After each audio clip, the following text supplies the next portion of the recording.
गणेश किसी भी कीटनाशक दवाई का उपयोग अपने खेत में नहीं करता है, जिस वजह से उसकी सारी फसल को कीड़ा खा जाता था। शायद इसीलिए उसकी सब्जियां बहुत अच्छी नहीं होती थी और लोग भी उसकी सब्जियों को बहुत कम खरीदते थे, जिससे उसका घर बार चलना मुश्किल था।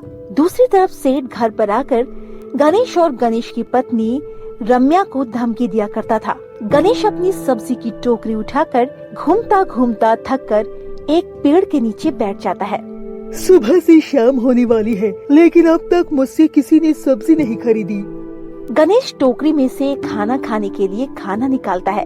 तभी एक बूढ़ा व्यक्ति आकर बोलता है, बेटा बाहर भूख लगी है, कुछ खाने को दे दो। आ जाओ बाबा, आप ये खाना खा लो, मैं घर जाकर खा लूँगा। गणेश अपने हिस्से का सारा खाना उस बाबा को दे देता है। बूढ़ा बाबा गणेश का खाना खा लेता है।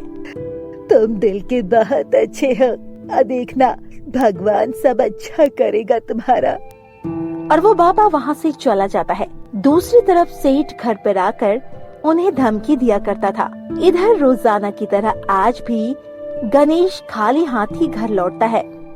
आज भी कुछ नहीं बिगड़ा। भगवान, 1 रुपए तक की कमाई नहीं हुई। ऐसे कैसे चलेगा बोलो?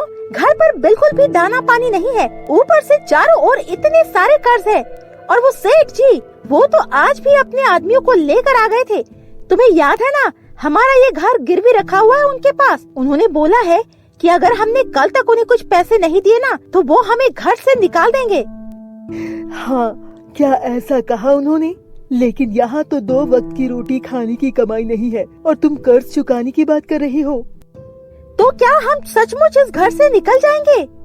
मैं नहीं जानता, मैं कुछ नहीं जानता, सब ऊपर वाले की मर्जी है।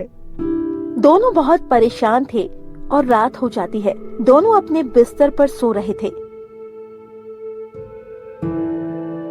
आज की रात इस बिस्तर पर आराम से गुजार लेते हैं, पता नहीं कल कहाँ सोने को मिलेगा। कल क्या?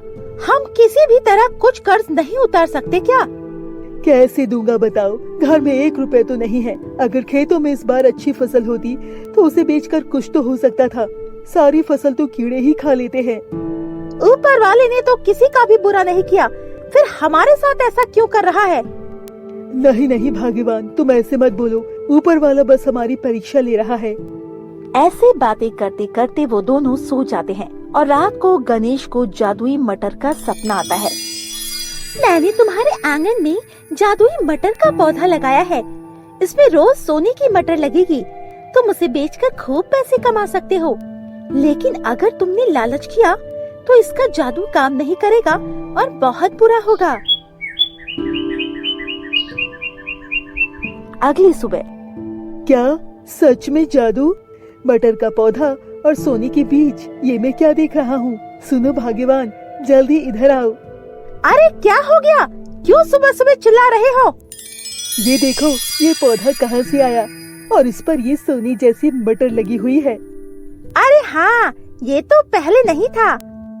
जानती हो, रात को ही मैंने ये सपना देखा था।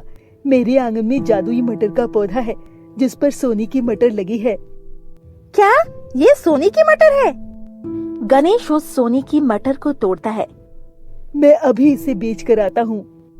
गणेश सोने की मटर लेकर बाजार जाता है और उसे सुनार को बेच देता है और उसके बदले उसे खूब सारे पैसे मिलते हैं। और गणेश पैसे लेकर अपने घर आ जाता है और रास्ते में आते समय खूब सारा राशन भी लेकर आता है।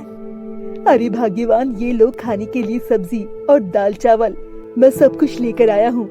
जल्दी से आप कुछ अच्छा बना लो। और हाँ, ये कुछ पैसे हैं, इसे संभाल कर रख लो। इतने सारे पैसे भगवान ने एक ही पल में सब कुछ ठीक कर दिया। इधर कुछ ही देर में सेठ भी अपने आदमियों को लेकर उनके घर आता है। और गणेश कहाँ छुप कर बैठा है?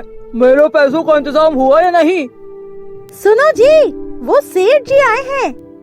मैं अभी इसके सारे पैसे चुका देता हूँ। गणेश पैसे लेकर बाहर आता है। ये लीजिए सेठ जी, आपके सारे पैसे पूरे सूद समेत हैं। क्या?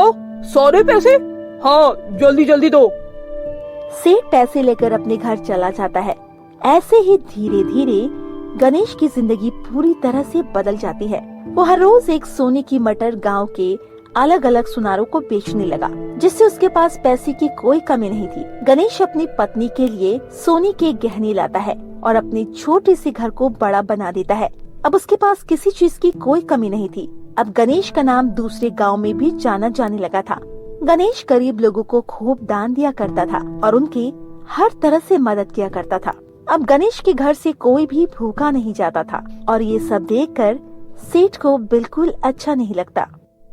अरे आखिर गणेश के पास इतनी धन दौलत कोई कहाँ से है? इसको तो पता लगाना ही पड़ेगा। एक दिन गणेश सोने की जादुई मटर को तोड़ रहा था।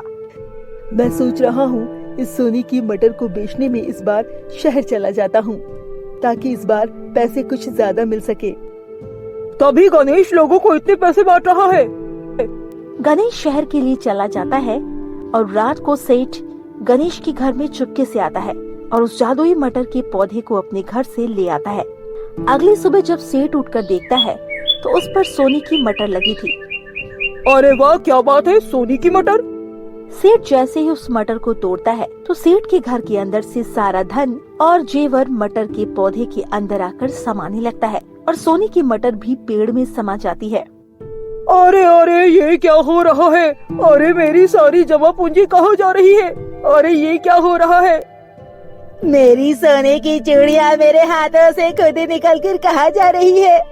और मेरे गले का हार, हे भगवान, ये सब क्या हो रहा है? भगवान, ये मुझसे क्या हो गया? ये पौधा मेरा तो सब कुछ निकल गया। तभी गणेश और उसकी पत्नी भी सेठ के घर आ जाते हैं। वो देखो, वो बैठा है सेठ, हमारे मटर का पौधा। मैंने बोला था ना, ये जरूर सेठ की करतूत होगी। देखो अब कैसे बैठा हुआ है। ले जाओ अपना ये मटर का पौधा, मेरी सारी जमा पूंजी ये खा गया।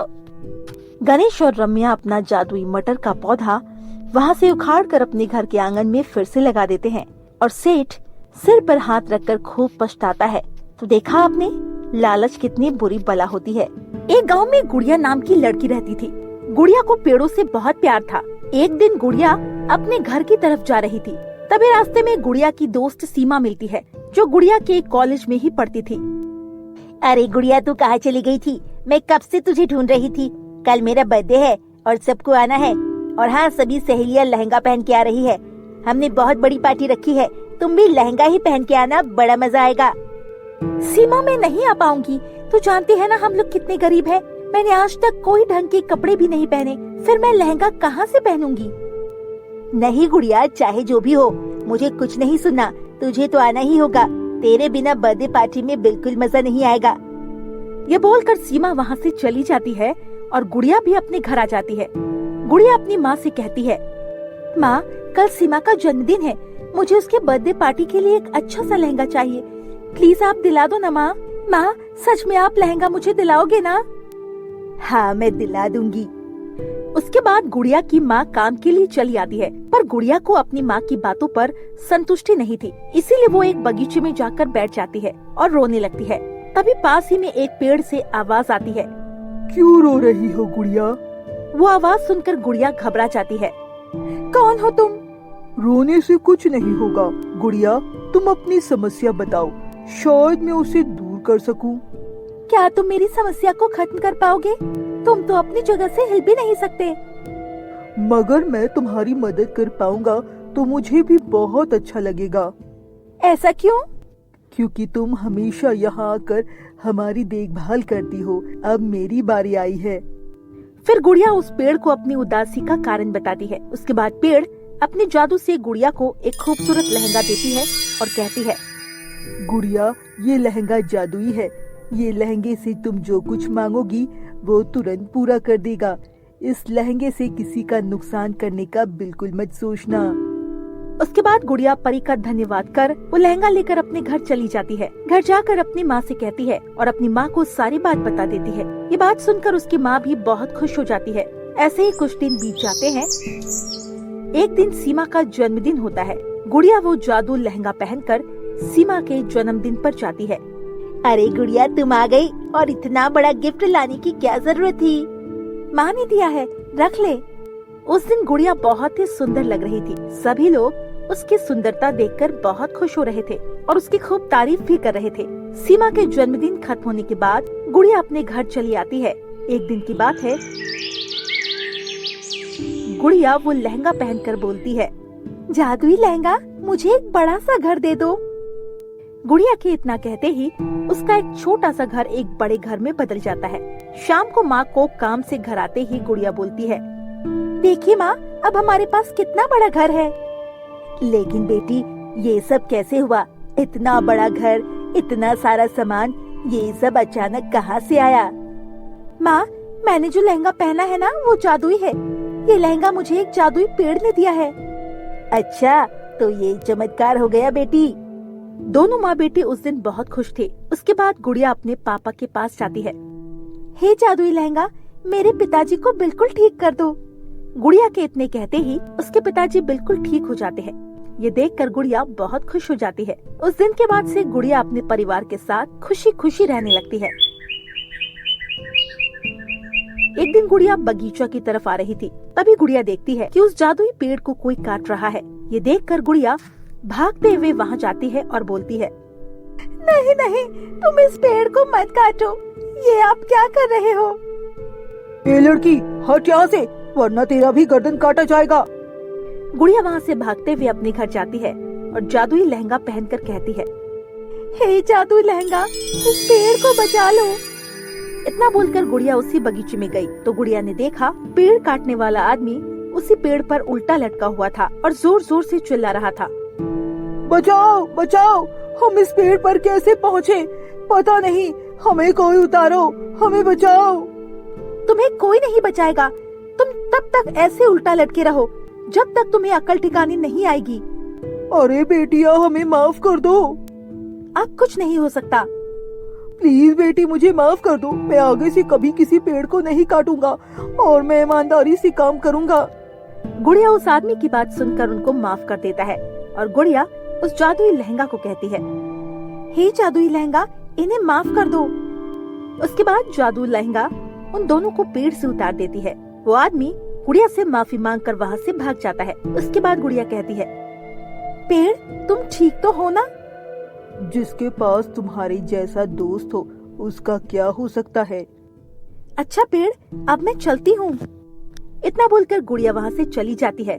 उस दिन के बाद से गुड़िया अपने परिवार के साथ हंसी खुशी रहने लगती है। तो दोस्तों, कैसे हैं आप सब? हमारी कहानियाँ देखने के लिए हमारे चैनल को सब्सक्राइब कीजिए और हाँ, बेल आइकन पर क्लिक करना मत भूलिएगा।